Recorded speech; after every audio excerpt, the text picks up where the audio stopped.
Le panneau, tout à l'heure.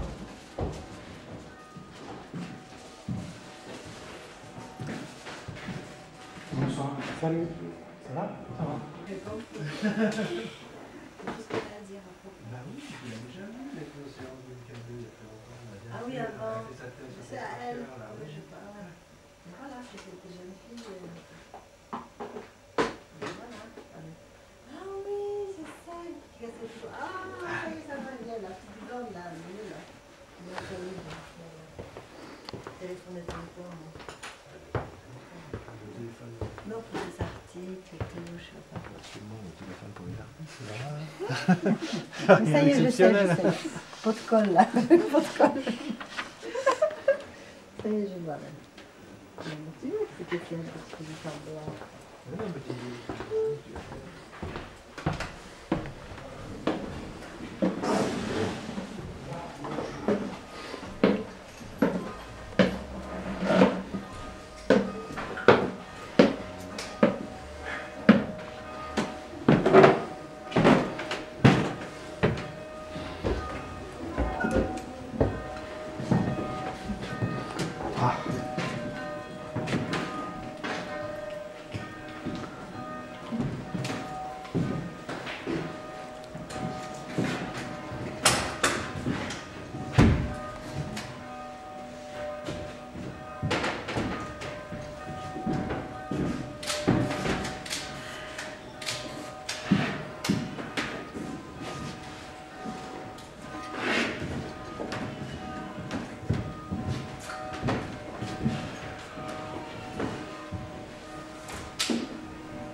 c'est pas genre du tout. Sûr.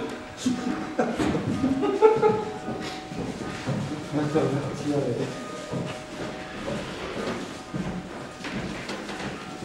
le panneau, tout à l'heure.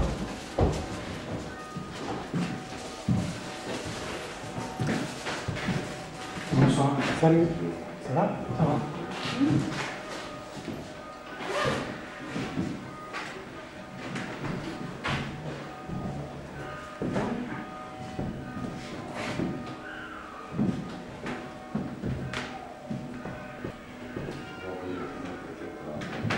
C'est du son là?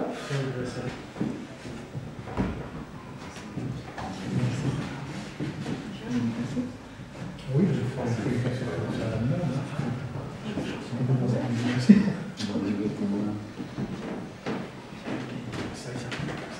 Je pense que c'est là aujourd'hui si on est dans le vaccin.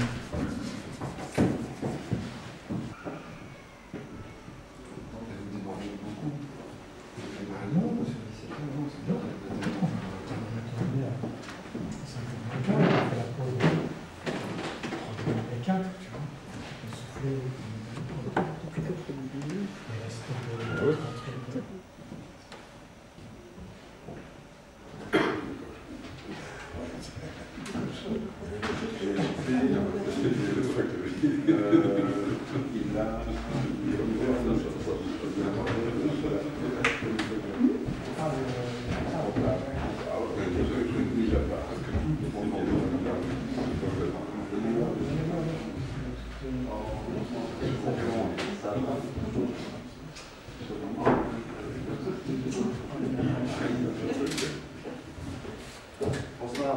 Salut. Ça va? Ça va.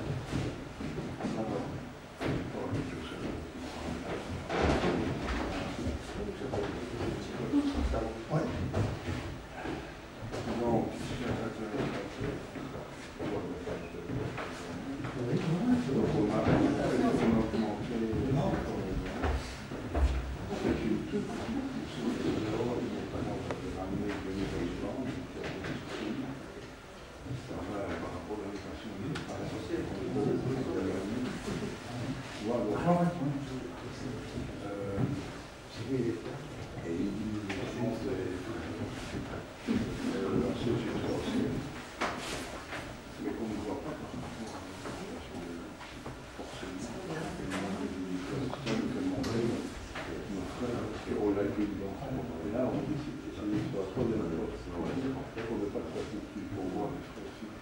tous les frais ensemble, puis les éditeurs sont marqués. On dit qu'on remonte novembre, le déficit de développement, alors que c'est faux. Donc ça, l'argent de on a une vérité.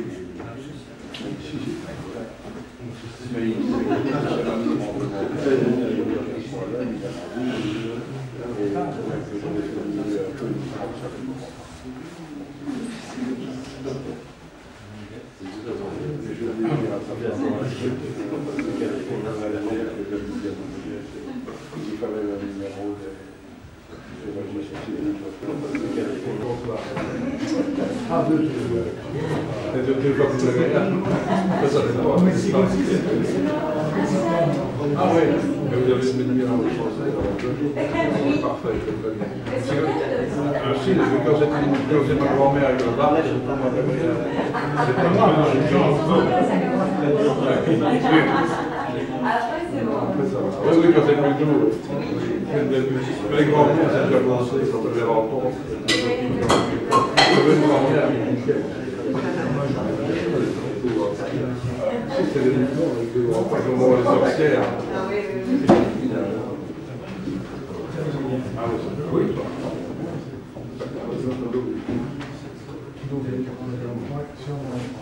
Et donc, c'est d'engendrer de capter un maximum de écarter des images. Je vais faire l'inverse.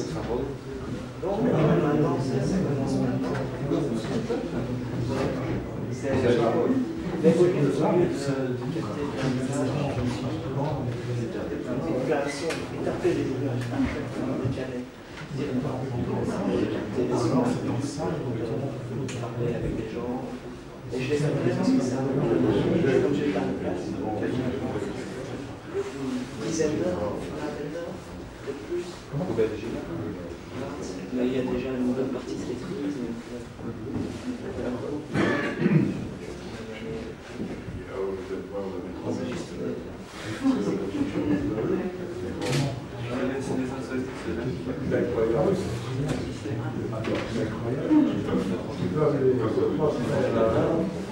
Comme mère, c'est tout.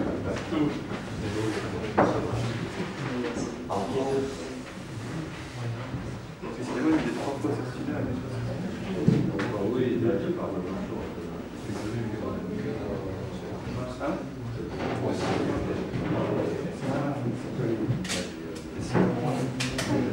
C'est moi ce qu'il y a.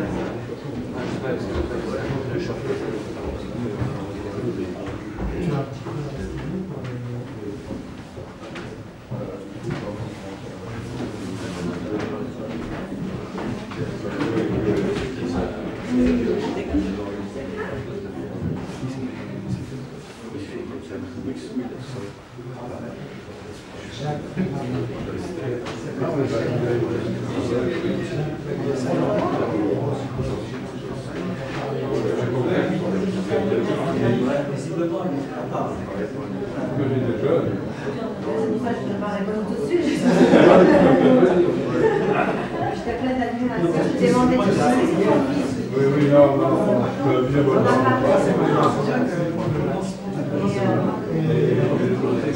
Non, c'est pas la même. Ah oui, je suis sûr. Oui.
Faut me mettre mal à l'aise.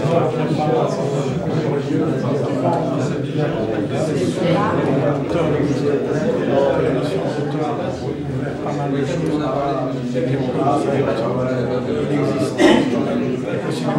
il existe en charge par les artistes. Mais ça ne peut pas dire. Quand tu veux. Hein. Et quelle est la proportion de morts? Je sais pas, c'est des gens qui ont disparu.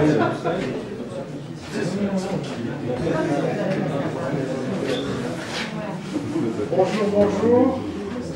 Merci d'être venu. Je vous présente Gérard Courant, qui est l'auteur des cinématons. Est-ce que chacun a bien perçu ce qu'était un cinématon? Est-ce que, peut-être, il pourrait nous en parler, comment ça se fait? J'ai envie de vous poser une question assez basique. C'est quoi un cinématon et comment c'est venu cette idée de consacrer ta vie à faire des cinématons, par exemple? Voilà, ça fait plein de questions. Ça fait plein de oui, questions. oui, allons-y. Non, mais alors, si on veut être très court, on peut dire que le cinématon est la transposition de la photo d'identité en cinéma. Bon, si on a dit ça, évidemment, on n'a pas beaucoup avancé, mais déjà, ça peut donner déjà une idée. Non, ce qu'il faut expliquer, c'est que c'est une anthologie filmée dont la particularité, c'est que chaque portrait, depuis le départ, depuis le premier qui a été réalisé en février 1978, ils sont tous filmés exactement selon les mêmes règles. Alors, si vous regardez, vous allez comprendre très vite et connaître très vite ces règles, et je les énonce rapidement. Donc c'est un gros plan d'une personnalité du milieu artistique. Alors ça peut être des cinéastes, ça peut être des comédiens, des écrivains, des peintres, des musiciens, je sais pas, des critiques de cinéma, des producteurs de films, des distributeurs de films, etc. Toutes sortes de gens qui, disons, sont dans le milieu artistique, alors de près ou de loin, selon les cas. Il peut y avoir des collectionneurs d'art. Enfin, ce sont, disons, je me suis, dès le départ, limité à ce milieu-là. J'aurais pu filmer beaucoup d'autres milieux, filmer tout le monde, mais je voulais me limiter à ce milieu-là. Donc, ce sont des portraits filmés, ce sont des gros plans, si vous voulez. Quand je dis que c'est une transposition de la photo d'identité en cinéma, j'ai repris à peu près le cadrage d'une photo d'identité, c'est-à-dire c'est vraiment un gros plan. La caméra est fixe. La durée de ce portrait dure exactement 3 minutes et 20 secondes, c'est la durée de la bobine de film. C'est filmé en cinéma muet. Et ce qu'il faut bien comprendre, c'est que ces 3 minutes 20 de film sont conservées telles quelles. Après, il n'y a pas de montage. C'est-à-dire qu'à aucun moment, je me permets d'enlever la moindre image. Tout est conservé de la première à la dernière image. Et il y a une chose aussi qui est importante, il n'y a qu'une seule prise. Ce n'est pas possible de demander après, de dire je n'ai pas été comme je l'espérais, est-ce que ça serait possible de refaire un cinématon? Non, c'est une seule prise, et c'est ça qui m'intéresse beaucoup, c'est-à-dire qu'on ne peut pas recommencer. Et je sais que si on recommence, en général, on est dans le cinématon, on est en général moins bon que la première fois, puisque le but de cinématon n'est pas de réaliser une prestation parfaite, comme dans un film, je dirais, entre guillemets, normal. On demande à un acteur de jouer un jeu très précis selon les directives du metteur en scène. Là, le but n'est pas du tout là. Ce qui est important, c'est que la personne qui est filmée soit, disons, le plus proche de ce qu'elle est. C'est-à-dire qu'elle soit... souvent, les spectateurs, quand ils vont voir des cinématons, qui connaissent, par exemple, personnellement une personne qu'ils voient à l'écran, c'est de dire, ils ont une réaction, ils disent « Ah, qu'est-ce que c'est lui ou qu'est-ce que c'est elle ?» Alors qu'il n'y a pas la parole, simplement avec des images. Ce Ce que j'ai oublié de dire tout à l'heure, c'est que chaque personne est libre de faire ce qu'elle veut devant la caméra. Voilà. Alors, comment est né donc, les cinématons? Eh bien, quand j'ai commencé au début de 1978, ça fait très longtemps que j'y réfléchissais et je n'arrivais pas à démarrer parce que j'avais différentes idées et j'avais des idées très compliquées et si je m'étais lancé dans des idées très compliquées, je pense que les cinématons auraient duré quelques mois et se seraient arrêtés tout de suite. Tu avais déjà au départ le projet de la durée. J'avais le projet de faire quelque chose qui n'ait pas de fin. J'avais déjà l'idée de quelque chose, d'un projet démentiel. Et dans cet esprit-là, j'avais certaines idées qui étaient en fait impossibles à mettre en pratique sur une longue durée. Et donc il fallait que de toutes les idées que j'avais, je fasse le tri et je choisisse la plus simple de toutes. Et la plus simple, je pense que c'était celle-là. Et c'est pour ça qu'elle a pu durer depuis. Et par quel type de projet tu passais tu n'as pas pensé au son à un certain moment? Si, bien sûr. Ça brime certaines personnes. Bien sûr, mais même qui regardent les cinématons. J'étais même dans des projets un peu délirants, par exemple de filmer une personne, puis qu'après la personne me filme. Enfin, c'était des idées complètement farfelues, en fait, ou de donner la caméra à la personne et que la personne filme. Et ça, c'est des fausses bonnes idées, quoi. Et ça, bon, ça ne m'aurait pas donné des choses très intéressantes. Je n'ai pas fait d'essais, je n'avais pas les moyens de faire des essais, de faire des tests et puis de voir si c'était bien ou pas. Non, à partir du moment où j'ai dit j'y vais, j'ai filmé les 9 premiers cinématons et ils ont été présentés en public quand il y en a eu 9. La première projection, donc ça devait être fin avril, j'avais commencé en février, donc ça a été le premier test. Je ne savais pas du tout ce que ça allait donner en public, alors vraiment j'ignorais complètement si ça allait être accepté ou rejeté. Et un peu à ma surprise, je me suis aperçu que ça fonctionnait parfaitement et qu'il y a eu le public non seulement a accepté le projet, mais il a joué vraiment le jeu. Et je me souviens, c'était la deuxième projection, c'était à Avignon. Il y a eu, la séance s'est transformée en un happening. C'était incroyable, les spectateurs communiquaient avec les cinématons qui voyaient sur l'écran. Il n'y en avait que 9. Il n'y en avait que 9, c'était les 9 premiers. Et à ce moment-là, j'en avais peut-être réalisé 12 ou 13, les autres n'étaient pas encore développés ou les génériques n'étaient pas faits, mais c'était les 9 premiers. Les deux premières projections qui ont eu lieu à Rennes et à Avignon, il n'y en avait que 9. Et à Avignon, c'était du délire, la salle était comble, c'était dans le cadre d'un séminaire sur le cinéma, et je ne m'attendais pas du tout à ces réactions-là. Je pensais que les gens seraient intéressés, mais sans plus. Et je me suis aperçu qu'il se passait quelque chose. Et donc, à partir de ce moment-là, je me suis dit, bon, évidemment, allons-y, cette fois-ci, il n'y a pas de problème. Et dès le départ, disons, il y a eu ce soutien du public. C'est vrai que s'il y avait eu peut-être, si le public n'avait pas marché, peut-être que je serais arrêté. On ne peut pas refaire l'histoire, je ne sais pas du tout. Mais le fait que le public était avec moi m'a encouragé, évidemment, à continuer. C'est-à-dire qu'au départ, moi, j'étais plus dans l'idée de faire un film de 24 heures. Et au bout d'un an, je me suis dit non, faut pas, je ne mets pas de limite, ça ne sert à rien, allons-y, essayons d'en faire peut-être 1000. Et je me disais 1000 déjà, ça me semble beaucoup, mais bon, pour moi c'était très loin. Et c'est parti comme ça. Et tu pensais quand même en termes de film, c'est-à-dire de séquences à coller les unes après les autres. Les unes à la suite des autres. À l'époque, j'imaginais pas du tout qu'on puisse présenter qu'un seul cinématon, ce qui par la suite est arrivé.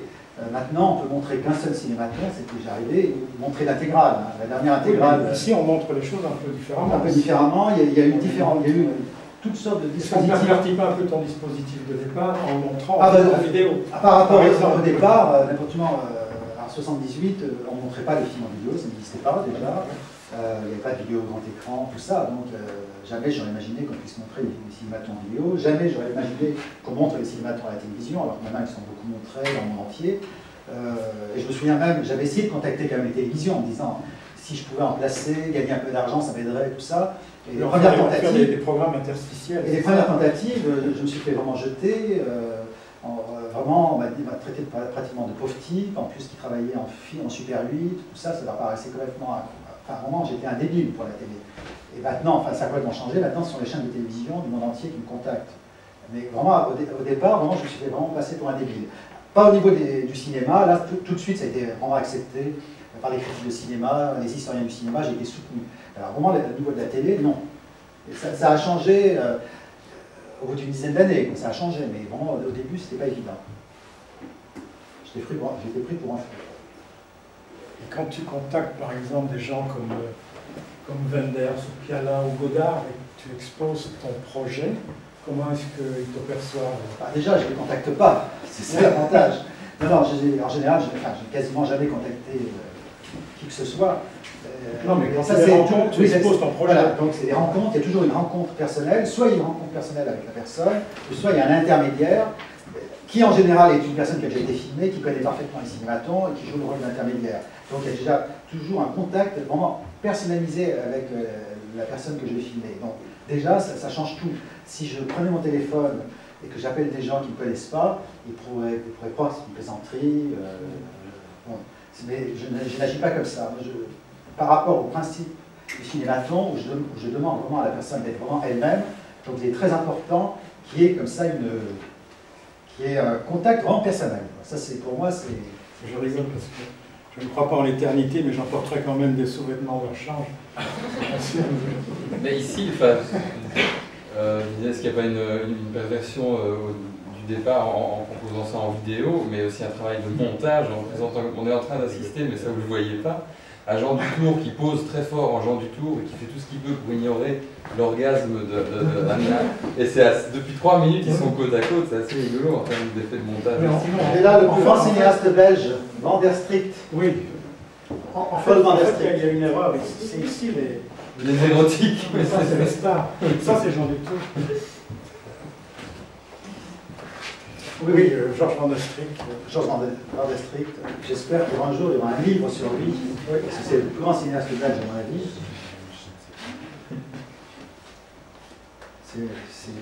C'est vraiment le cinéaste belge. Et il est très inconnu en Belgique. Il faut lire l'encyclopédie du cinéma belge, co-écrit par Dominique Paigny et Patrick Lebout, pour connaître l'œuvre de Van der Strict qui était complètement ignorée. Que même Roland, je pense, tu ne connais pas. J'ai une question parce que plusieurs personnes en voyant les cinématons sont... Je n'ai pas répondu tout à fait à sa question par rapport au dispositif. Parce que c'est vrai qu'au départ, j'imaginais que de les voir projetés sur un grand écran. Et ça s'est passé pendant des années et des années, c'était que comme ça. Et c'est au bout au moins de 10 ans qu'on a, peut-être même plus, qu'on a commencé aussi à les montrer en vidéo. Et après, il y a eu, par exemple, à la Fête de l'Humanité en 1995, on avait montré l'intégrale sur 16 écrans différents. C'est-à-dire que sur 16 écrans différents, passaient donc 16 cinématons différents, et tous en permanence. C'était une sorte de sculpture vivante. C'est un peu le truc, enfin, le côté maximum, le plus éclaté qui soit, alors que dans mon esprit, les cinématons devaient être montrés par ordre chronologique, le premier, le deuxième, le troisième, et bon, il y a eu des intégrales. Vraiment, la vraie dernière intégrale, c'était à Toronto, on avait montré 1870 cinématons à la suite. Chaque cinématonnier sait que c'est du cinéma muet, mais il y a la carte blanche pour faire ce qu'il veut, donc il peut parler en sachant que ça ne sera pas enregistré. Parce que Benigni, il est bavard. Ah oui, sauf que Benigni, il joue sur... Non, là c'est différent, c'est au deuxième degré, c'est-à-dire qu'il essaie de nous expliquer un mot qu'il dit, il le répète au moins 20 fois, parce qu'il sait que c'est muet, donc il le répète, pour que le spectateur comprenne ce qu'il veut dire. Là, justement, c'est un jeu là-dessus. Par contre, il y en a d'autres, c'est vraiment au premier degré, il parle en sachant qu'il n'y a pas de son. Et bon, le principe, c'est de laisser carte blanche, donc...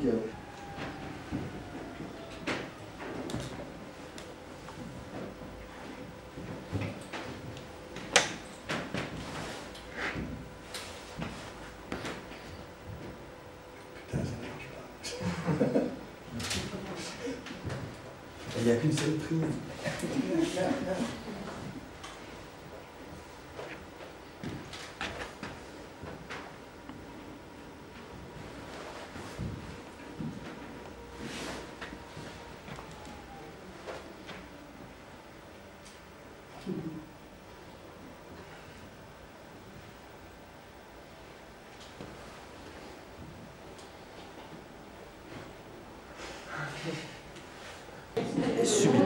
le voit entre deux rangées de tonneaux de Porto. Et il s'était arrangé pour se trouver tout juste à contre-jour. C'était une image absolument fantastique. Et tout à fait consciente. Donc je me suis dit qu'il avait fait quelque chose de spécial aussi.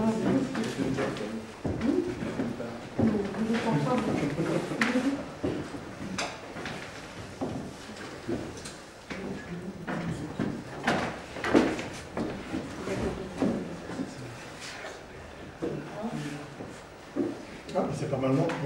Je trouve ça très mégalo, hein, quand même. Non, mais avec... Alors, tous les trois. Ah oui, oui. Je suis sûre que c'est excellent. Moi, c'était Mécasse. Vous, c'est Godard. Ça m'abuse pas. Je préférais le sexe. Je m'en doutais. Ah ouais, tu avais vachement bien préparé ton truc. Hein. Non, bah écoute, scénario.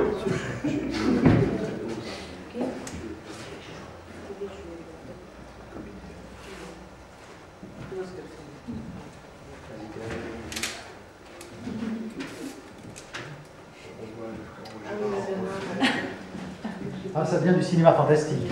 Je parle là-bas. Ouais, mais moi je parle ici.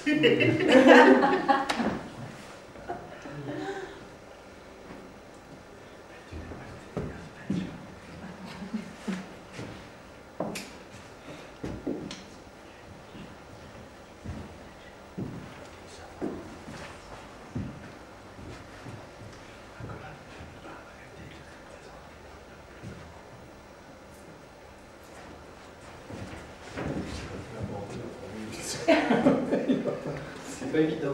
On C'est avait pour la prévu sans doute. question. À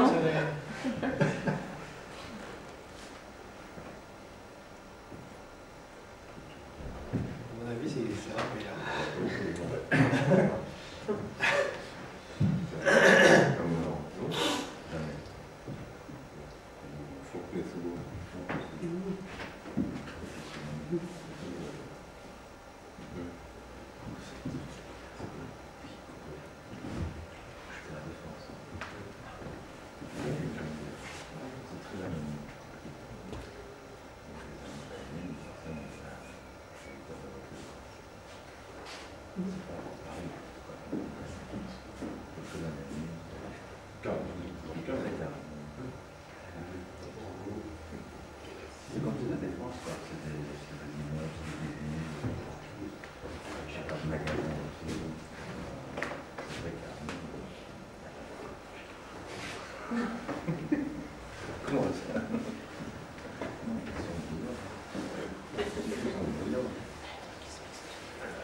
Ah, d'accord.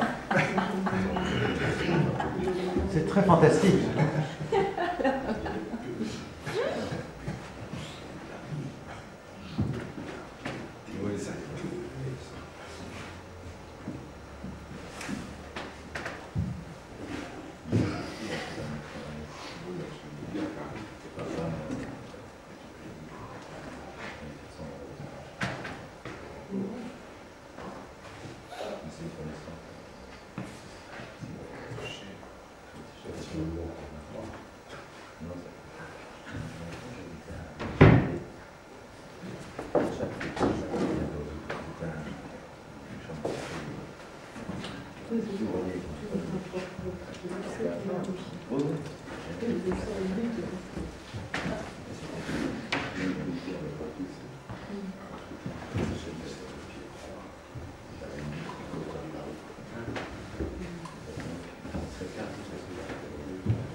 sais que ça va. Qui c'est René?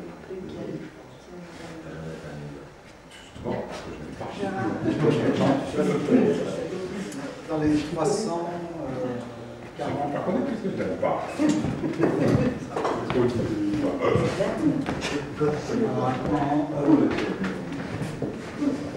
Non, moi.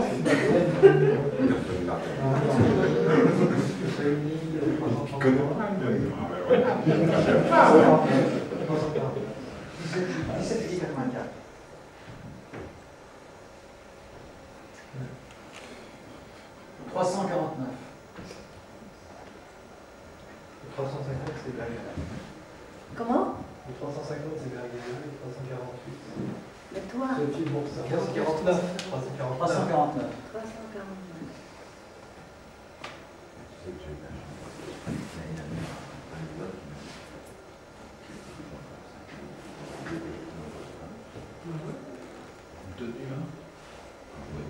Oui, oui, partagé. Moi, je croyais qu'il avait fait ça.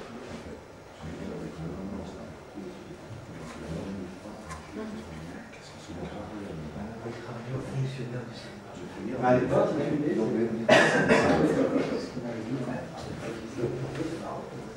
ah oui, à l'époque. Maintenant, il est où, en fait? Toujours.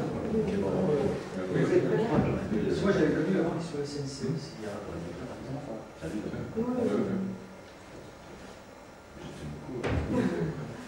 Mais c'est le archive, mais c'est le archive.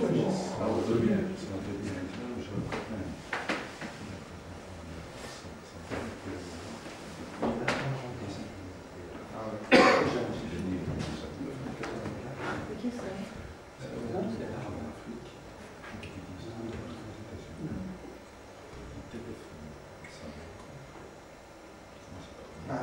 J'ai filmé un assassin, j'ai filmé aussi un mec qui a été assassiné. Gabriel Chahine, qui est dans le policier du Marathon, qui est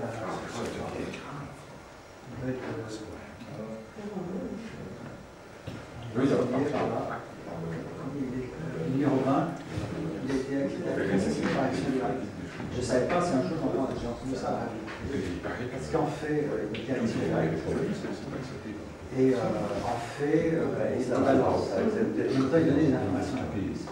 Et un jour, il y a un mec de PTT, enfin un mec déguisé en agent de PTT qui est chez lui, et avec juste un fusil à pompe, tout ça, important, sur le toit.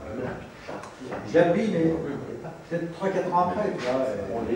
Donc, je connais Xavier Offert, parce que c'est un grand spécialiste de la terrorisme. Tu vois, pour en savoir plus, oui, bien sûr, je connais l'affaire. Connu dans le milieu. Énormément de gens assassinés. Et c'est un mec qui a réalisé 2 longs métrages. C'est vrai qu'il a très fort. J'avais rencontré en 77, je pense. Et même j'avais écrit sur un de ses films qui était sorti en salle. C'est un peu complètement écran.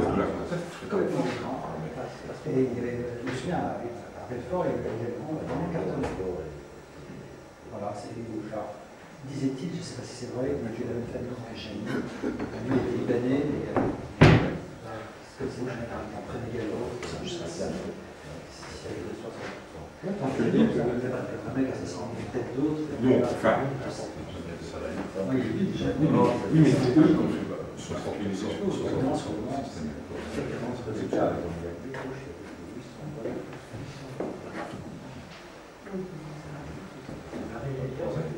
Oui, c'est un cas un peu unique. J'avais fait ceci le matin. C'est extraordinaire. J'ai pas un femme comme moi, tout ça. Ça, j'ai dit, tiens, d'accord, j'ai jamais fait ça. C'était vraiment le premier. Et bon, mais oui, il est dans la collection. L'anomalie. Il y a 2, il y a aussi Oscar. C'était le cas. Non. Attends, faisons causer. Position de. On va voir. On va regarder tout de suite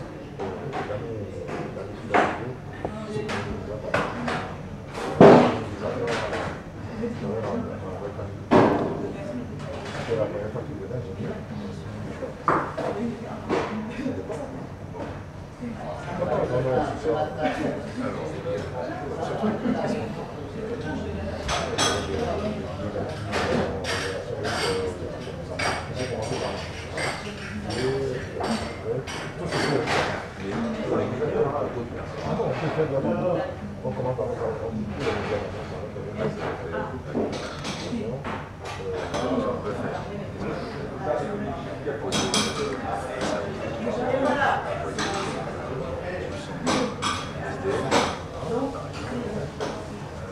Donner le sang des composts.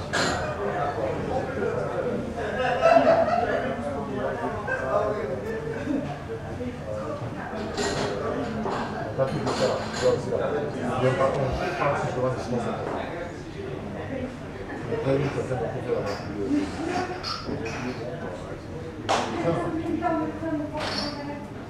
Non, parce qu'en général, il y a plusieurs groupes. Il y a la télévision, c'est elle qui fait les images. Regarde, c'était lui qui l'avait. Ça a été un fiasco total. Donc, ce qu'on sait faire, s'ils sont intéressés plus, on voit, parce que moi je connais des gens, on voit, mais il faut commencer. Non, question. Oui, oui, tout à fait. D'accord. Parce que comme ça, le réceptif, on sait faire. De façon à qui tu vas Attends, faisons le projet, les gens viennent. Maintenant, on va voir, on va regarder tout de suite l'année qui va arriver, ce qui peut nous intéresser.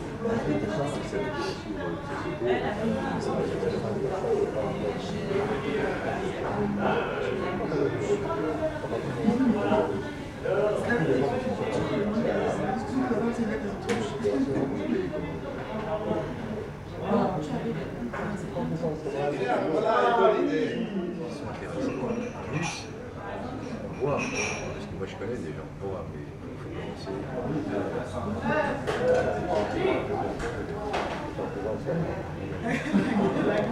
donc, ce qu'on sait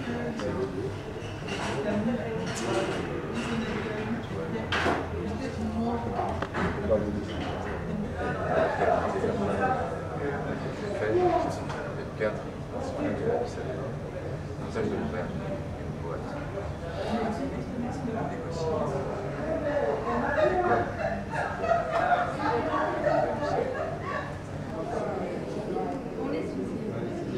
Ça va monter, tiens.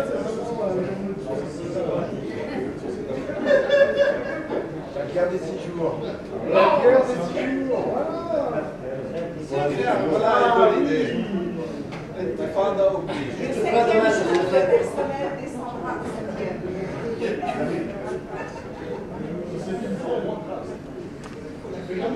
faut l'accueillir, ensuite il faut l'accueillir.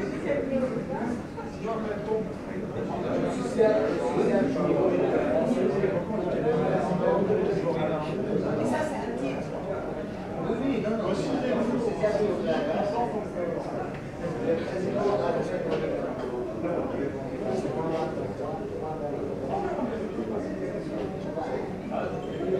Continuons le combat de l'antenne. Il a dit ça. Continuons. Avec une astérix. Dixit.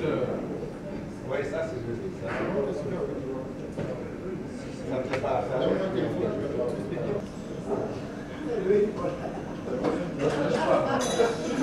Moi je lâche pas.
La société brûlée. On vous demande de demander avant. Ça changera peut-être.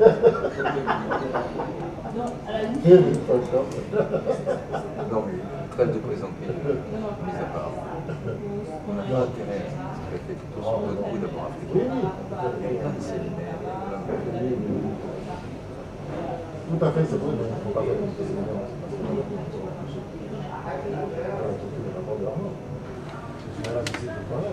Par exemple, et l'UA, c'est qui c'est le mec de la commission média? Non, c'est bien sûr.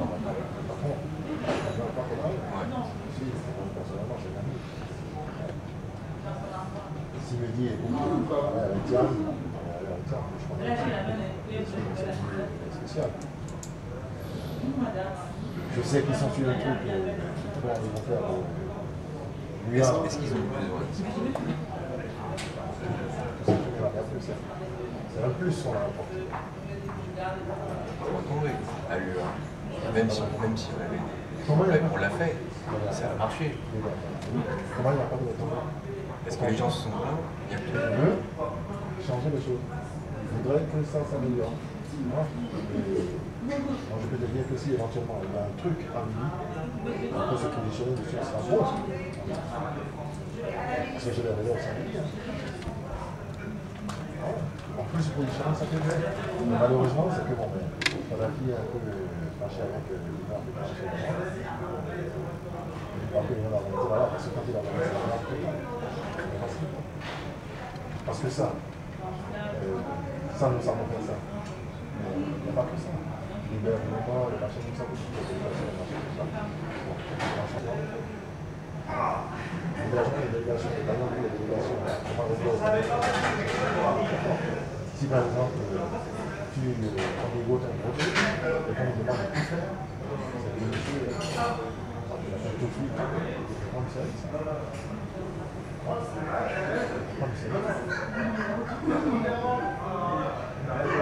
C'est parti au monde.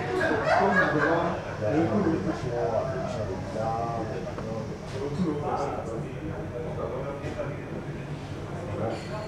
on va pas que le rugby, on va faire un petit peu. On va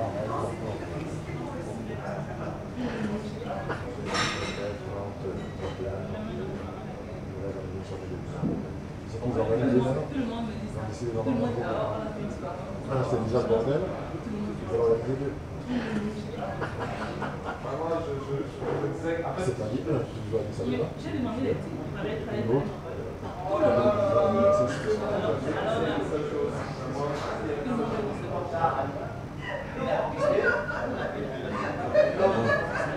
Donc maintenant, prochain rendez-vous, la copie blanche de cette partie-là. Oui.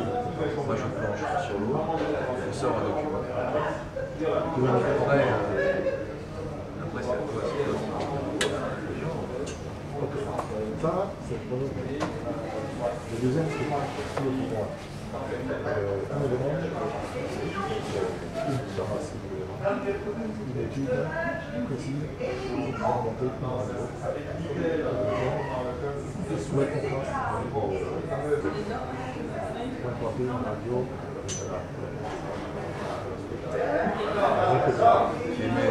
qui va émettre qui va couvrir toute une fédération, qui va émettre en français, en anglais et dans deux langues. Et qui émet sur ces 15 je sais.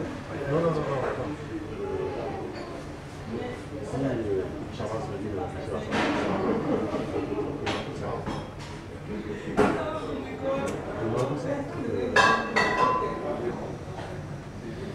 je sais que l'album de titre qui va personnellement que j'ai pris de façon balancée. Quand il m'a demandé ça, moi j'ai posé la question à personne. J'ai un certain nombre de choses. Je sais que c'est un peu plus balancé. Aujourd'hui, les gens qui vont me demander, concrètement, vous faites un truc pour enregistrer dans ça. Évidemment, après ça, on fait le montage de la société. Les états ne vont pas dire que on va remplir par des personnes. Après ça, va être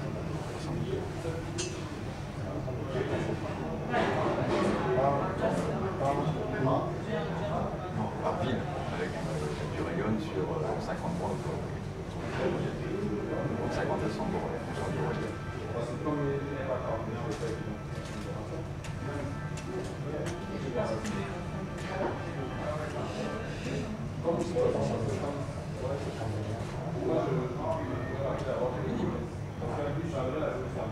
C'est pas le plus important. Ça, c'est le matériel. Ça, c'est le matériel.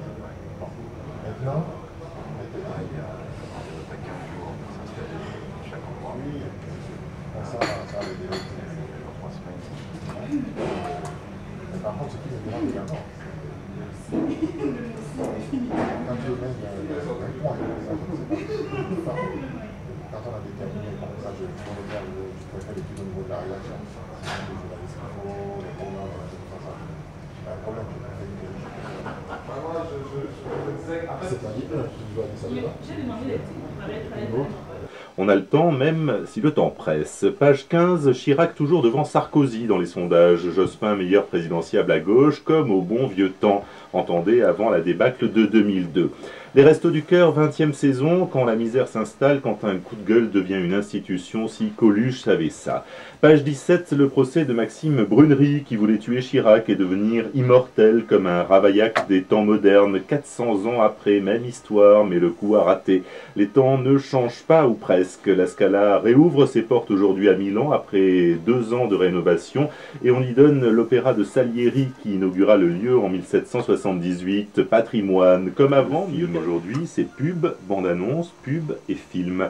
Mais cela aussi est en train de changer, car de plus en plus les courts-métrages reviennent dans les salles. Des festivals leur sont même entièrement consacrés, comme celui de Paris, fondé par Patrick Zocco, qui a commencé hier soir. Bonjour Patrick Zocco. Bonjour. Diagnostic rapide, comment se porte le court-métrage en ce mois de décembre 2004 ? Dans son ensemble, hier soir on était plein pour la soirée d'ouverture, donc très bien. Non mais ça c'est le côté pub. Non mais de manière générale, il y a de plus en plus de films qui se font, puisque cette année on a reçu par exemple, pour vous dire, sur les films français, plus de 1200 films qui sont inscrits pour la compétition, donc des films de l'année. Donc tous les jours, il y a des films qui se font dans tous les formats, 35 mm, 16, en vidéo.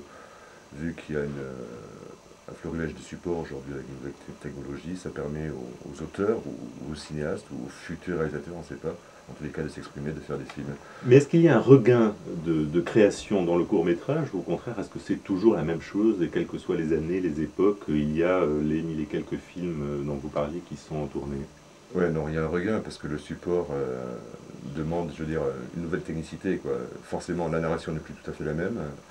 Et comme nous, en plus, on mélange et aussi bien l'animation que la fiction, que l'expérimental, que le documentaire, que tous ces formats ont tendance un petit peu à s'entremêler, que de plus en plus d'artistes plasticiens, ça fait des années, commencent à arriver dans les salles de cinéma aussi avec des films, que des peintres s'en emparent, que des danseurs s'en emparent. C'est-à-dire que les cultures aussi dépassent même le format du film pour devenir autre chose. Donc, Et la ça création s'appelle de la toujours vidéo quand vous parlez des artistes contemporains, des artistes plasticiens. Mais je pense que nous sommes équipés en vidéo aussi à l'Arlequin, puisque nous projetons aussi bien, je veux dire, en 16 et 35 comme BTSP, BetaNum, même en DVD s'il faut. Donc ça veut dire que tous les supports aujourd'hui peuvent rejoindre le cadre de l'image pour faire des films à part entière. Après, à nous, en tant que sélectionneurs, avec Jackie Evrard, qui est notre co-directeur artistique, de faire la part des choses entre ceux qui sont de l'ordre du cinéma ou pas. Alors avec vous, Patrick Zocco, un cinéaste grand amateur du genre, Gérard Courant, bonjour. Bonjour. Vous êtes en train de tourner le film le plus long de l'histoire du cinéma, et en même temps vous êtes un recordman du court. Oui, bah, là je crois que vous voulez parler de cinématon. Oui, c'est un travail que j'ai commencé en 1978 et qui consiste à filmer des portraits de personnalités du milieu artistique. Et donc tous ces portraits sont réalisés selon le même modèle. C'est un plan fixe, c'est un gros plan si vous voulez, c'est la transposition de la photo d'identité en cinéma. Ça dure 3 minutes et demie et les personnes sont libres de faire ce qu'elles veulent devant la caméra. Alors il y en a plus de 2000 qui ont été filmés, ça représente 150 heures de film. Alors il y a aussi bien Jean-Luc Godard que Wim Wenders, Philippe Solers que Sandrine Bonner. Voilà, et donc tout ça mis bout à bout, ça fait le film le plus long. Voilà, ça fait 150 heures. Il y avait quelque chose du défi dans ce projet-là? Oui, c'était une sorte de challenge que je m'étais donné à moi-même, de faire un peu le film d'une vie, de commencer un film et de ne pas le finir. Alors pour l'instant, j'en suis, je ne sais pas, ça doit faire 26 ans de tournage, je vais bientôt fêter les 27 ans. Et bon, pour l'instant, je continue. Je prends beaucoup de plaisir à faire ce travail-là. C'est très agréable de rencontrer des gens de grands talents, des philosophes, des peintres, des écrivains. Et c'est tellement agréable que je n'arrive pas à m'arrêter. Des fois, je me dis, il faudrait que j'arrête, que je fasse d'autres films. Bon, je fais d'autres films, mais les cinématons continuent. Alors les cinématons seront en effet projetés pendant ce festival Paris tout court, 3e édition donc, de ce festival. Dans un dispositif un petit peu particulier, parce que même ce sont des films au départ, parce que c'est fait sur le support Super 8, qui est quand même de la pellicule, je veux dire argentique, on a quand même, pour pouvoir passer tout dans une salle de cinéma, parce qu'il y a un lieu de convivialité extraordinaire à l'Arlequin, mis tout en cassette, enfin Gérard tout mis en cassette vidéo, ils sont projetés sur des écrans vidéo non-stop, je dirais 24 heures sur 24 dans tout le festival, ce qui va nous permettre pratiquement de faire presque une première mondiale aussi, c'est-à-dire diffuser pratiquement la totalité des cinématons, quoi, d'un seul coup. Et ces films muets en plus. J'ai pas dit ça. Oui, mais on va en reparler. Je pensais à ça tout à coup. Je suis le dernier cinéaste du muet, tu sais. Le dernier cinéaste vivant du muet avec De Oliveira. Tu es le dernier cinéaste parlant du muet.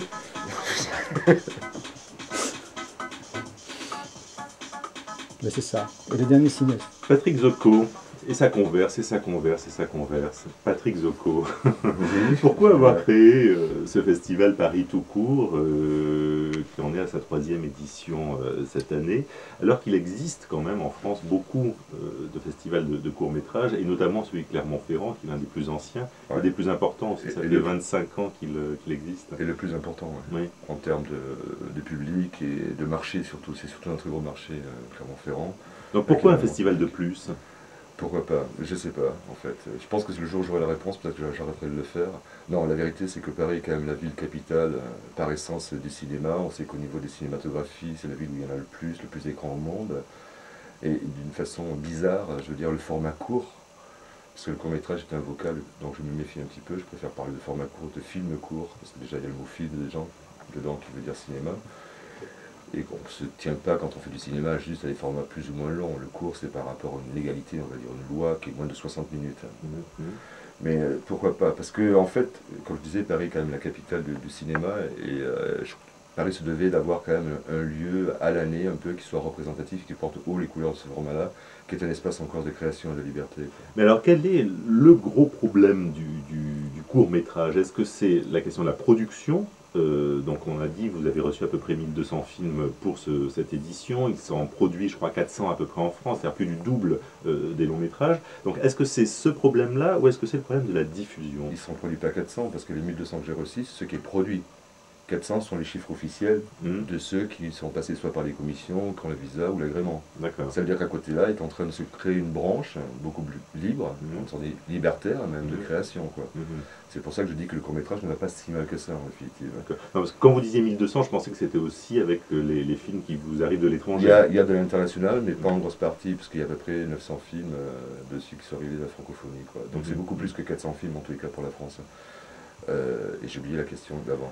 Quel est le problème? La production, la réalisation ou la diffusion? Le vrai problème, c'est la diffusion, d'abord, parce que les salles ne passent pas dans les programmes complets, comme vous l'évoquiez tout à l'heure au début de l'entretien, c'est-à-dire le court-métrage, le film, etc., puisqu'on passe plus de court-métrage, puisque les courts-métrages sont de plus en plus longs aussi. Ce ne sont pas des films forcément de 3-4 minutes, comme fait Gérard, sur les cinématons, mais plus souvent de 20, voire 30, voire 45, 59 minutes aujourd'hui. Donc ce sont des œuvres à part entière, il faut trouver des systèmes de diffusion, il faut habituer le public aussi à ces formats-là. Donc c'est un peu plus complexe. Aujourd'hui, il y a un vrai problème aussi avec le problème on va dire, de la loi républicaine et le fait du code du travail, puisque le ministre, je veux aujourd'hui imposer dans ce qu'on faisait aujourd'hui, c'est-à-dire des courts-métrages sans argent, avec des gens qui étaient non payés, etc., veut que tous les gens soient payés. Donc le vrai problème du cours aujourd'hui, c'est ça. Ce qui est assez logique quand même. Bien sûr que c'est logique, sauf qu'il n'en a pas les moyens, quoi. Donc il va falloir qu'il trouve d'autres sources de financement pour que moins de films se fassent, donc moins de créateurs qui puissent à un moment donné s'investir, s'immerger dans ce format-là. Gérard Courant, vous avez donc fait des courts-métrages, ces fameux cinématons, mais ce ne sont pas les seuls films que vous ayez réalisés, parce qu'il y a des longs et des courts. Est-ce que vous avez eu des problèmes de diffusion? Et dans les salles, et j'imagine sur les réseaux de télévision aussi. Oui, non, mais pour les cinématons, en tout cas, dès le début, dès 1978, les cinématons ont été présentés dans les festivals, et tout de suite ça a marché. Il a fallu attendre peut-être une dizaine d'années pour que les télévisions s'y intéressent. Alors, au début, les télévisions le refusaient parce que c'est du cinéma muet. Et elles ne voulaient pas entendre parler de muet. Aujourd'hui, des télévisions du monde entier s'y intéressent, me contactent pour les montrer. Et au contraire, ils trouvent ça justement très intéressant que ça soit muet, parce que les personnes que je filme se montrent d'une façon complètement différente de l'image qu'on a l'habitude de voir d'eux. Voir Jack Lang, ou je sais pas, ou Godard en cinéma muet, c'est très intéressant, parce que ils ne peuvent pas se cacher derrière le masque de la parole. Le masque tombe et on voit on voit l'intérieur des personnages. C'est très révélateur de... Non seulement vous êtes celui qui réalise le plus long film de l'histoire du cinéma, mais vous êtes le dernier cinéaste muet, en 2004, au début du XXIe siècle. En quelque sorte. Le dernier cinéaste officiel muet, c'est Manuel de Oliveira, qui avait fait son premier film au début des années 30 au Portugal, qui était vraiment un film muet. Mais disons, je suis peut-être plutôt le dernier cinéaste parlant à faire du cinéma muet. Oui, ça revient à peu près à la même chose, on voit bien que vous parlez quand même. Patrick Zocco, on évoquait à l'instant dans le nombre de films qui sont projetés dans ce festival Paris tout court au cinéma L'Arlequin, qui est un des grands cinémas, un des cinémas historiques de la place de Paris. Et indépendant. Et indépendant, les fameux 900 films, donc que l'on peut voir pendant une quinzaine de jours. Non, pendant une quinzaine de jours, on peut voir 200 films. 200 films, le reste c'est en vidéo, etc. Non, c'est 200 films, c'est déjà beaucoup. Ouais. Donc 900 films, c'est quoi? C'est la production dont on parlait tout à l'heure. C'est la production, je mélange un petit peu les pinceaux. Quelle est la part des films étrangers? Y a-t-il des sensibilités spécifiques au court-métrage de l'Europe de l'Est, de l'Afrique, ou du continent latino-américain? Ouais. Sauf que quand on prend par exemple l'Afrique, et quand on sait qu'il se produit réellement 5 longs métrages par an sur le continent, vous imaginez au niveau du cours ce que ça peut produire, c'est-à-dire très peu de choses. Mais un peu quand même, non? Un peu quand même grâce à des aides, grâce au Fonds Sud surtout, tout le travail que fait le ministère des Affaires étrangères, le Fonds Sud, le CNC aussi, qui est de plus en plus de producteurs, je veux dire français, ou des coproductions avec l'Afrique, et le Fonds Sud va permettre à sortir une émergence de jeunes réalisateurs. D'ailleurs, on les retrouve très vite sur les marchés du film, que ce soit à Clermont-Ferrand, dont vous parliez tout à l'heure, mais aussi à Paris, à essayer de placer leurs films et à essayer d'en fabriquer d'autres. Oui, parce que par définition, quand même, le court, c'est un produit pas très cher, ce qu'on évoquait. Le cinéma, c'est cher. Même pour un court? Parce que l'énergie est pratiquement la même. Il n'est pas très cher parce qu'il est fait avec moins de moyens, il y a moins de prises, il y a moins de personnes payées, mais comme on va les payer maintenant, ça va faire monter quand même le coût de production de façon astronomique. Maintenant, la pellicule est la même, les conditions techniques sont les mêmes de réalisation, quand on passe à laboratoire, en post-production, en mixage, toutes ces opérations-là sont des opérations qui sont aussi chères que dans le long, on va dire. Proportionnellement. Proportionnellement, mais quand la durée des films s'allonge, quand vous avez des films de plus en plus autour de 30 minutes, pour des longs... Vous voyez, je veux dire, c'est un tiers du prix d'un long métrage quand vous connaissez le prix d'un long métrage. Donc le court métrage reste spécifique aux cinématographies riches? Non, puisqu'aujourd'hui avec le numérique, on peut se permettre de passer par d'autres techniques. Mais je pense que c'est un problème de désir. Faire des films, qu'ils soient courts ou longs, c'est quand même mettre en avant un problème de désir, quoi. Se confronter sans désir à la difficulté de faire des films. Et c'est ça qui est important. Et dans notre sélection, c'est un peu ce qu'on va chercher. Il y a un petit tableau de chiffres, voilà, statistiques. Non, parce que les 200, c'était la sélection. Parce que là, il y a eu 1000 films j'ai lu 9 films qui ont été proposés à la sélection et eux en ont sélectionné. Non, mais le dernier tableau est là, en fait. C'est entre les films inscrits, les films sélectionnés. 155 films, c'est énorme. Hein. Oui, c'est 50-80, enfin, il n'y a pas un moment de libre. Hein. C'est le travail. Et dedans, il n'y a pas les cinématons, parce que c'est 125 plus 2000. C'est 2000. Là, je fais exploser les statistiques. On ne se permettrait pas de les mettre en statistiques. Une année, j'ai tourné 380 portraits. Musique de Nino Rota, c'est la Dolce Vita Fellini. Est-ce que vous avez fait le portrait du maestro Gérard Courant? Malheureusement pas. Par contre, j'ai filmé. Palmarès. Oui, mais j'ai filmé sa sœur à Rimini dans un portrait de groupe qui est une autre série que je fais, qui s'appelle La famille Fellini. J'ai eu l'occasion d'aller chez la famille Fellini et de mettre mes pieds où Federico Fellini a mis ses pieds et de voir la vieille télévision. La famille Fellini avait été la première famille à Rimini à posséder la télévision en 1954. Donc Fellini a vu ses premiers films à la télévision en 1954 sur un écran magnifique que j'ai vu. C'est vraiment l'histoire d'une vie, hein, ces cinématons. On y revient tout le temps là, au cours de cette conversation. C'était quoi le point de départ? Votre premier film, vous en êtes à combien? 2250? Non, les cinématons proprement dit, j'en suis à près de 2100. Oui. Par ailleurs, il y a d'autres séries comme Couple, Portrait de groupe, et l'ensemble fait plus de 3000 portraits. Et donc, quel était votre... Quel a été le premier film, premier portrait de ces cinématons? C'est-à-dire que moi, au départ, je voulais constituer une sorte de mémoire des artistes, parce que je connaissais beaucoup d'artistes, de jeunes cinéastes, des peintres, dont il n'existait aucune image. Et je m'étais dit, ça pourrait être intéressant de les filmer dans le cadre d'une anthologie. Et je suis parti comme ça, mais très timidement, je dirais modestement. Et c'est petit à petit que ça a pris de l'ampleur. Petit à petit, j'ai eu l'occasion de rencontrer des grands metteurs en scène, des grands comédiens, et voilà. C'est une sorte de machine infernale. Je suis dans cette machine, et je ne peux plus l'arrêter. Alors j'ai mal écouté ou je n'ai toujours pas entendu la réponse? La première personne filmée, concierge. C'était ma concierge, qui était une femme extraordinaire dans la rue de l'Ouest, 42 rue de l'Ouest à Paris. C'était une vieille dame qui n'était jamais allée au cinéma de sa vie. Et pendant le cinématon, toutes les 30 secondes, elle disait « mais la photo, c'est pas fini ». Elle ne savait pas ce qu'était le cinéma. Elle n'avait pas la télévision, elle ne savait pas ce qu'était la télévision. C'est un magnifique démarrage pour une série sur le cinéma. Oui, je lui ai donné les clés du cinématon. Et la dernière série que vous avez faite, ou plutôt le dernier portrait que vous avez fait? Oh, j'ai filmé, j'étais à Liège ce week-end où je finissais, il y avait le décrochage d'une exposition cinématon. J'ai filmé un artiste plasticien qui s'appelle Paul Pierrard, qui est un artiste très drôle, un peu dans la lignée de Noël Godin, le célèbre lanceur de tarte à la crème. D'accord. J'imagine qu'en très très loin, j'ai vu dans votre filmographie que votre premier film court s'appelait, alors c'est très mystérieux pour moi, Marilyn, Guy Lux et les nonnes. Oui, c'est un collage de photographies avec Marilyn Monroe. Bien quand même. Oui, avec Guy Lux, qui était quelqu'un que j'admirais beaucoup à la télévision, enfin au deuxième degré. Et aussi avec des nonnes, c'était un collage comme ça, avec des chansons d'Elvis Presley. Parce qu'à l'énoncé du titre, je me suis dit c'était un court comique. C'était très drôle, c'était un film drôle. C'était quand même très drôle. Oui. Alors vous, Patrick Zocco, j'ai vu que votre premier cours s'appelait « Et si le plafond ?» Parce que vous avez aussi réalisé des films courts. Oui, ailleurs. Mais quand je continue, enfin quand j'ai le temps, je continue. Enfin, j'ai pas beaucoup de temps, mais oui, ça... Et si le plafond. Ouais. Et c'est quoi cette histoire, Et si le plafond? Faudrait le voir. Hein. Facile comme réponse. Non, en fait, Et si le plafond rejoignait le plancher, qu'est-ce qui se passerait, quoi? Mais il faut vraiment voir le film, parce que le titre a que peu à voir avec réellement ce qui se passe dans le film.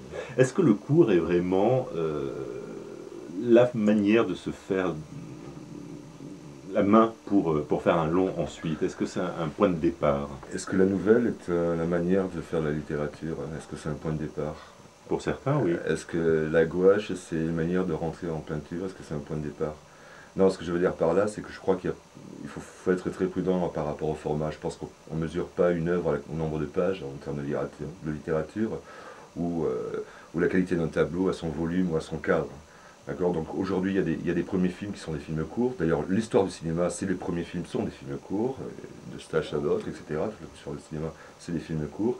Et il y a aujourd'hui quand même des grands réalisateurs qui reviennent aux films courts de façon régulière parce que c'est des histoires qui tiennent dans les formats courts, tout simplement. Et qu'on ne va pas étirer sur 1h30 pour pouvoir faire des films. Ce qui serait assez ridicule en fait. Donc voilà la bonne nouvelle, c'est un art à part entière. Absolument. Patrick Zocco, Gérard Courant, merci beaucoup. Le festival Paris tout court se déroule donc au cinéma L'Arlequin rue de Rennes jusqu'au 14 décembre. Et c'est vraiment un très joli, on parlait, c'est un cinéma indépendant, etc. C'est un très beau cinéma avec une salle presque comme à l'ancienne, hein, comme à l'époque du cinéma Paradiso. L'ancien Cosmos, et on rejoint la première question tout à l'heure sur les pays de l'Est, puisqu'on diffusait là-bas tout le cinéma soviétique. Alors sur RFI, nous avons rendez-vous maintenant avec le journal, puis avec nos amis de la rédaction des Cahiers du cinéma. Culture vive à suivre.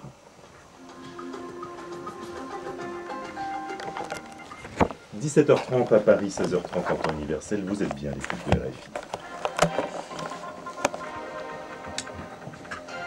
Vincent Ménard nous a rejoint pour les dernières infos. Bonjour Vincent. Bonjour Pascal, bonjour à tous. À la une de l'actualité, la prestation de serment du président.